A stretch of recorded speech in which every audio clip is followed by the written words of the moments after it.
যুক্তরাষ্ট্রের বিশ্বব্যাপী মজুদ অস্ত্র ভান্ডারের বড় অংশ শেষ। যুদ্ধবিরতির সময়ে ইরান শক্তি সঞ্চয় করছে আশঙ্কা ট্রাম্পের। মধ্যপ্রাচ্যের দিকে এগোচ্ছে আরেকটি মার্কিন বিমান বাহিনী রণতরী। 3 সপ্তাহ বাড়ল লেবানন ইসরায়েলের যুদ্ধবিরতি। ইরান যুক্তরাষ্ট্র শীঘ্রই আলোচনায় ফিরবে আশাবাদী পাকিস্তান। তেহরানে ফের আকাশ প্রতিরক্ষা ব্যবস্থা সক্রিয়। নাগরিকদের দ্রুত ইরান ছাড়ার নির্দেশ ভারতের। আগামী রোববার থেকে কুয়েতি এয়ারলাইন্সের ফ্লাইট পুনরায় চালু। ইরান যুদ্ধের কারণে যুক্তরাষ্ট্রের বিশ্বব্যাপী মজুদ থাকা সামরিক সরঞ্জামের একটি বড় অংশ শেষ হয়ে গেছে। প্রভাবশালী মার্কিন সংবাদ মাধ্যম দ্য নিউ ইয়র্ক টাইমসের এক প্রতিবেদনে এ তথ্য জানানো হয়েছে। প্রতিবেদনে বলা হয়, উদ্ভূত পরিস্থিতিতে যুক্তরাষ্ট্রের প্রতিরক্ষা দপ্তর পেন্টাগন এশিয়া ও ইউরোপীয় কমান্ড থেকে সামরিক সরঞ্জাম সরিয়ে মধ্যপ্রাচ্যে পাঠাতে বাধ্য হচ্ছে।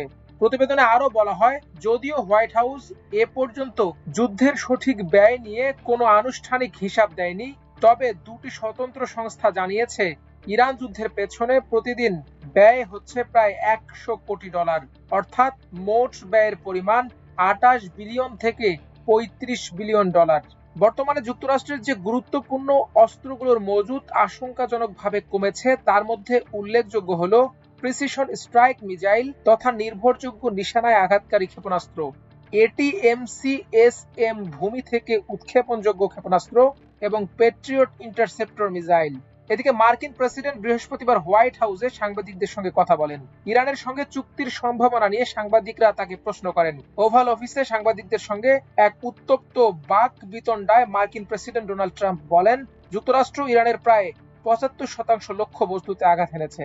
যুদ্ধের আগে দেয়া তার 4 থেকে 6 সপ্তাহ স্থায়ী হওয়ার দাবির বিষয়ে সাংবাদিকরা চাপ দিলে ট্রাম্প বলেন, আমিও সামান্য বিরতি নিয়েছি। আমি সবচেয়ে ভালো চুক্তি করতে চাই।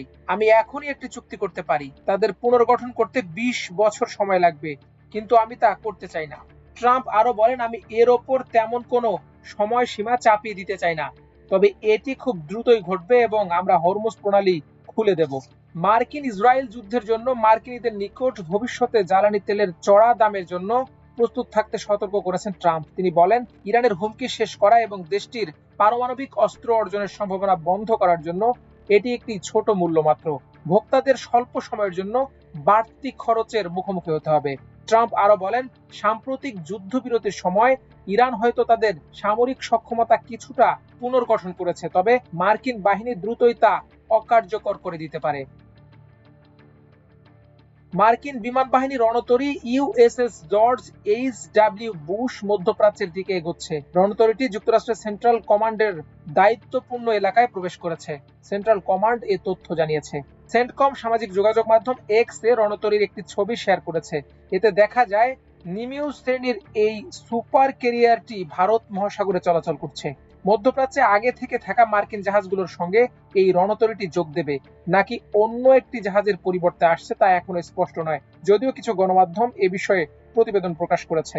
এর আগে সেন্টকম জানায়, বিশ্বের বৃহত্তম বিমান বাহিনী রণতরী ইউএসএস জেরাল্ড আর ফোর্ড বর্তমানে লোহিত সাগরে কার্যক্রম চালিয়ে যাচ্ছে। এটি যুক্তরাষ্ট্রের 5ম নৌবহরের অধীনে সামুদ্রিক নিরাপত্তা নিশ্চিত করতে সহায়তা করছে। হোয়াইট হাউসে মার্কিন প্রেসিডেন্ট ডোনাল্ড ট্রাম্পের সঙ্গে ইসরায়েলের নিযুক্ত মার্কিন রাষ্ট্রদূত মাইক হাকাবি, যুক্তরাষ্ট্রে নিযুক্ত ইসরায়েলি রাষ্ট্রদূত ইয়েচিয়েল লেইটার, মার্কিন ভাইস প্রেসিডেন্ট জেডি ভান্স, মার্কিন পররাষ্ট্রমন্ত্রী মার্কো রুবিও, যুক্তরাষ্ট্রে নিযুক্ত লেবাননের রাষ্ট্রদূত নাদা হামাদে মোয়াদ এবং লেবাননে নিযুক্ত মার্কিন রাষ্ট্রদূত মিশেল ইসা এ সময় ট্রাম্পের সঙ্গে ছিলেন। লেবানন ইসরায়েলের যুদ্ধবিরতির মেয়াদ 3 সপ্তাহের জন্য বৃদ্ধি পেয়েছে। স্থানীয় সময় বৃহস্পতিবার ওভাল অফিস থেকে প্রেসিডেন্ট ট্রাম্প এই ঘোষণা দেন। মার্কিন মধ্যস্থতার দ্বিতীয় দফা আলোচনার জন্য ট্রাম্প ওভাল অফিসে ওয়াশিংটনে নিযুক্ত ইসরায়েলের রাষ্ট্রদূত ইয়েচিয়েল লেটার এবং যুক্তরাষ্ট্রে নিযুক্ত লেবাননের রাষ্ট্রদূত নাদা মোয়াদকে আপ্যায়ন করেন।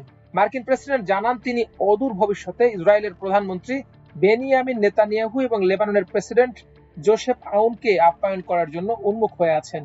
ট্রাম্প জানান, তিনি আশা করেন এই যুদ্ধবিরতি দুই দেশের মধ্যে একটি বৃহত্তর শান্তি চুক্তির পথ খুলে দেবে, যারা আনুষ্ঠানিকভাবে 1948 সাল থেকে যুদ্ধে লিপ্ত রয়েছে। গত সপ্তাহে যুদ্ধবিরতি কার্যকর হওয়ার পর থেকে উভয় পক্ষই একাধিকবার তা লঙ্ঘন করেছে। যুদ্ধবিরতির মেয়াদ বৃদ্ধির ঘোষণা দিয়ে ট্রুথ সোশ্যালে এক পোস্টে তিনি বলেন, ইসরায়েল ও লেবাননের মধ্যে যুদ্ধবিরতি 3 সপ্তাহের জন্য বাড়ানো হবে। তিনি আরো বলেন, বৈঠকটি খুব ভালোভাবে সম্পন্ন হয়েছে। মার্কিন প্রেসিডেন্ট আরো বলেন, ইরান সমর্থিত মিলিশিয়া গোষ্ঠী হিজবুল্লাহর হাত থেকে আত্মরক্ষায় লেবাননকে সাহায্য করার জন্য যুক্তরাষ্ট্র তার সঙ্গে কাজ করবে। এদিকে ইরান ও যুক্তরাষ্ট্র শীঘ্রই আলোচনার টেবিলে ফিরবে বলে আশা প্রকাশ করেছেন পাকিস্তানের প্রধানমন্ত্রী শাহবাজ শরীফ। মধ্যপ্রাচ্যের পরিস্থিতি নিয়ে পাকিস্তানের কূটনৈতিক প্রচেষ্টা পর্যালোচনার লক্ষ্যে অনুষ্ঠিত এক উচ্চ পর্যায়ের বৈঠকে তিনি এই মন্তব্য করেন। সূত্র জানায়, শাহবাজ শরীফের সভাপতিত্বে অনুষ্ঠিত ওই গুরুত্বপূর্ণ বৈঠকে চলমান কূটনৈতিক তৎপরতা মূল্যায়ন করা হয়। এতে উপপ্রধানমন্ত্রী ও পররাষ্ট্রমন্ত্রী ইসহাক দার, তথ্যমন্ত্রী আতাউল্লাহ তারার, প্রধানমন্ত্রীর বিশেষ সহকারী তারিক ফাতেমি এবং পররাষ্ট্র সচিব আমিনা বালোচ উপস্থিত ছিলেন। বৈঠকে ইসলামাবাদে অনুষ্ঠিতব্য সংলাপের দ্বিতীয় ধাপ আয়োজনের প্রচেষ্টা নিয়েও আলোচনা হয়। সূত্র মতে, বিভিন্ন দেশের পররাষ্ট্রমন্ত্রীদের সঙ্গে সাম্প্রতিক যোগাযোগ সম্পর্কে প্রধানমন্ত্রীকে অবহিত করেন ইসহাক দার, যার লক্ষ্য ছিল সংলাপের পরিবেশ তৈরি করা। আলোচনায় শাহবাজ শরীফ আশাবাদ ব্যক্ত করেন, ইরান ও যুক্তরাষ্ট্র খুব শীঘ্রই আবার আলোচনায় বসবে। তিনি আরো বলেন, মধ্যপ্রাচ্যে স্থায়ী শান্তি প্রতিষ্ঠায় পাকিস্তান তার কূটনৈতিক ভূমিকা অব্যাহত রাখবে।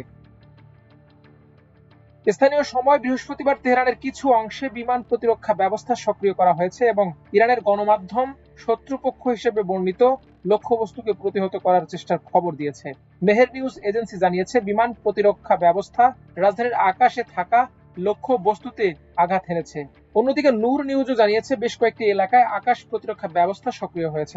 তবে কর্তৃপক্ষ হুমকির প্রকৃতি সম্পর্কে বিস্তারিত কিছু জানায়নি। তাৎক্ষণিকভাবে কোনো ক্ষয়ক্ষতি বা হতাহতের খবরও পাওয়া যায়নি।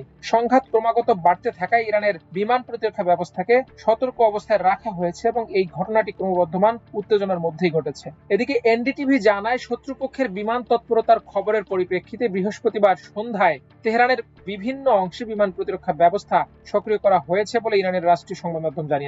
যুদ্ধবিরতি শুরু হওয়ার পর এটি ছিল এ ধরনের প্রথম প্রতিবেদন। রাষ্ট্রীয় সংবাদ মাধ্যম ইরনা জানায়, পশ্চিম তেহরানে বিমান প্রতিরক্ষা ব্যবস্থার গোলাবর্ষণের শব্দ শোনা গেছে। এদিকে ইরানে অবস্থানরত সব ভারতীয়দের ইরান ছাড়ার আহ্বান জানিয়েছে ভারতের পররাষ্ট্র মন্ত্রণালয়। এছাড়া নতুন করে কাউকে ইরানে প্রবেশ না করতে বিশেষভাবে নির্দেশনা দেওয়া হয়েছে। বৃহস্পতিবার এক নতুন নির্দেশনায় দিল্লি বলেছে, যেহেতু কিছু ফ্লাইট চালু হয়েছে তাই দ্রুত যেন সেগুলো ব্যবহার করে তারা ইরান ছাড়েন। এ ব্যাপারে এক বিবৃতিতে ভারতের পররাষ্ট্র মন্ত্রণালয় বলেছে, ভারতীয়দের আকাশপথ বা স্থলপথ ব্যবহার করে কোনোভাবেই ইরান ভ্রমণ না করার জন্য জোরালো পরামর্শ দেওয়া হচ্ছে। আবারও জোর দিয়ে বলা হচ্ছে যে বর্তমানে ইরানের অবস্থানরত সকল ভারতীয় নাগরিক যেন দূতাবাসের সঙ্গে যথাযথ সমন্বয় বজায় রেখে নির্ধারিত স্থল ও সীমান্ত দিয়ে দেশটি ত্যাগ করেন। কুয়েত সরকার ঘোষণা করেছে, দেশটির 2 এয়ারলাইন্স কুয়েত এয়ারওয়েজ ও জাজিরা এয়ারওয়েজ আগামী রোববার থেকে পুনরায় ফ্লাইট পরিচালনা শুরু করবে। সরকারি যোগাযোগ কেন্দ্র সামাজিক যোগাযোগ মাধ্যমে একটি পোস্টের মাধ্যমে 1 ডজনেরও বেশি আন্তর্জাতিক গন্তব্যে ফ্লাইট পুনরায় চালুর তালিকা প্রকাশ করেছে।